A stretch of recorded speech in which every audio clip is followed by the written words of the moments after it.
Jean-Louis, finale à haute tension pour les pilotes, mais aussi pour les écuries, puisque là, plus qu'ailleurs, aucun droit à l'erreur possible. Oui, pour Mercedes, aucun droit à l'erreur, c'est vrai. Je veux dire qu'on va mettre les petits plats dans les grands. Tout sera vérifié, revérifié. Les éléments du moteur, des suspensions, tout l'ensemble de la voiture sera regardé au microscope, de façon à ce qui n'est pas quelque chose qui vient de trancher la situation, c'est-à-dire, par exemple, la panne de moteur stupide de Hamilton en Australie, ou bien la panne de contacteur de boîte de vitesse au volant de Rosberg à Singapour, qui s'achève par 0 point. Voilà, donc tout ça va être effectivement vérifié. Et naturellement, le résultat, vous en doutez, soit les supporters de Rosberg vont crier au charron, soit ceux d'Hamilton, pareil. Donc il faut s'attendre à ça. C'est le résultat des championnats du monde à chaque fois. Alors Jean-Louis, un petit rappel, que faut-il à Lewis pour qu'il remporte, enfin d'ailleurs, que faut-il à Lewis ou Nico pour qu'il remporte le titre? Et est-ce que Nico a moins de pression que Lewis? Ce qu'il faut déjà, c'est réduire cet écart de 17 points. On sait très bien qu'à Abu Dhabi, la victoire vaudra 50 points, la deuxième place 36 points, la troisième place 30 points. Lewis a 17 points d'avance. Eh bien, il faudra qu'il se tienne derrière Rosberg, si Rosberg gagne, par exemple, pour éliminer ces 17 points. Attention, 17 points, c'est la deuxième place obligatoire pour Lewis si Rosberg gagne. Donc c'est très très très important. Maintenant, bon, le problème de la pression, il est simple. Je crois qu'il ne faut pas faire de calcul. Le meilleur exemple que je donne toujours, c'est Alain Prost, 1986, Adélaïde en Australie, où il y avait Nigel Mansell et Nelson Piquet en lice avec les Williams pour contrecarrer Alain et sa McLaren. Et bien finalement, Alain, on croyait qu'il avait beaucoup de soucis. Non, il a dit, moi, de toute façon, il faut que je gagne. Voilà, c'est tout. Le reste, ils verront. Et c'est lui qui a eu raison, finalement. Donc, je crois que les deux garçons, c'est simple, ils ne doivent pas se lancer dans les calculs de points, et si je fais ci, et si je fais ça. L'équipe fera ça pour eux deux au fur et à mesure du déroulement du Grand Prix. Point. Voilà, le reste, il faut qu'ils aillent vers la victoire chacun. Alors Abu Dhabi, c'est un Grand Prix un peu particulier puisqu'il commence de jour pour se terminer la nuit.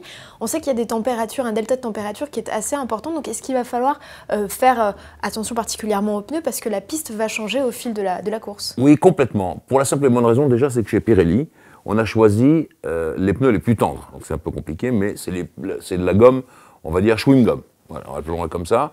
Et ce que vous dites est vrai, c'est-à-dire que comme ça commence de jour et que ça se termine de nuit, le delta de température est de 15 degrés, estimé par McLaren, 16 degrés estimé par Ferrari. Vous voyez qu'on est dans des calculs assez simples, donc il faut faire attention à cela.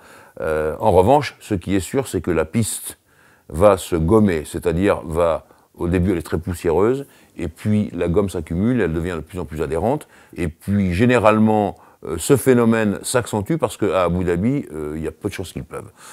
Donc la piste va être de plus en plus performante, de plus en plus rapide, et donc il va falloir effectivement faire un check très précis sur les pneus. Je rappelle que l'an passé, il y avait eu 2 arrêts grosso modo pour le vainqueur.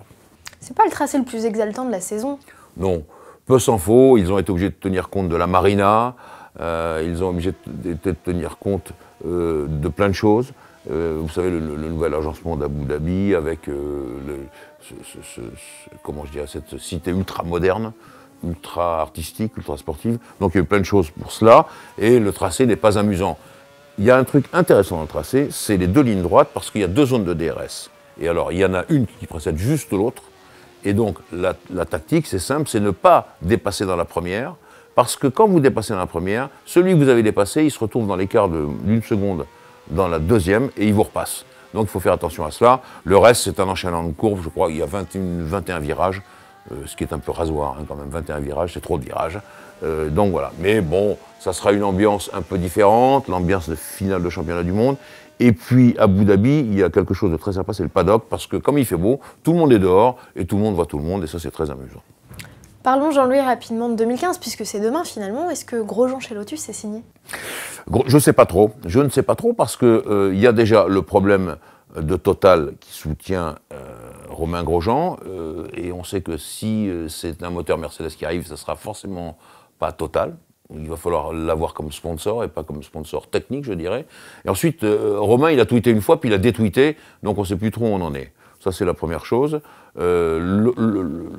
L'annonce qu'on attend et qui va, à mon avis, intervenir dans les heures qui viennent, c'est Fernando Alonso chez McLaren Honda. c'était la logique. Hein, on l'avait dit il y a plusieurs semaines sur ce blog. S'il veut vraiment conduire, c'est la seule solution pour lui. Et donc je crois qu'on va pouvoir annoncer bientôt, probablement jeudi ou vendredi à Abu Dhabi, que Fernando Alonso a signé pour McLaren Honda, et je pense pour 3 ans, et ça c'est bien. Et Button avec lui? Ah là c'est compliqué. Je sais que Fernando préférerait Button, pour plusieurs raisons, mais aussi une raison affective. Deux champions du monde ensemble, c'est un peu différent. Button est un authentique sportsman. Quant à Magnussen, qu'est-ce que vous voulez, c'est le jeune qui monte. Alors donc, il va essayer de pousser Fernando. Je crois que Fernando n'a pas tellement envie de cela. Donc là, je ne peux pas dire. Mais je crois quand même qu'aux récentes déclarations de Jenson Button, je crois qu'il avait l'air un peu triste de quitter la Formule 1. Il l'a sous-entendu. Il faudrait que de toute façon ça arrive assez tôt parce qu'il faudrait que McLaren tienne compte de Button comme un gentleman et soit vraiment correct avec lui. C'est ce que mon vieux copain David Coulthard a demandé et il a raison. Il faut être classe avec Jenson, qu'il a à peu près toujours été. Mais on verra quelle sera l'équipier d'Alonso. Moi je pense plutôt Magnussen.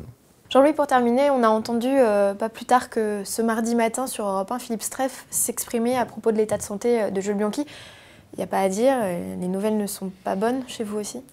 Oui, les nouvelles ne sont pas bonnes, c'est-à-dire que Philippe Streiff, étant donné sa position, je le connais bien, Philippe, il ne pratique pas la langue de bois, il a dit la réalité sur Jules, c'est-à-dire que voilà, il est quasiment intransportable, il est toujours dans le coma, et tout ça, ça se délite au fur et à mesure, et donc il est pas optimiste du tout, et donc je pense que Philippe Streiff a eu raison de le dire, et il a raison sur toute la ligne.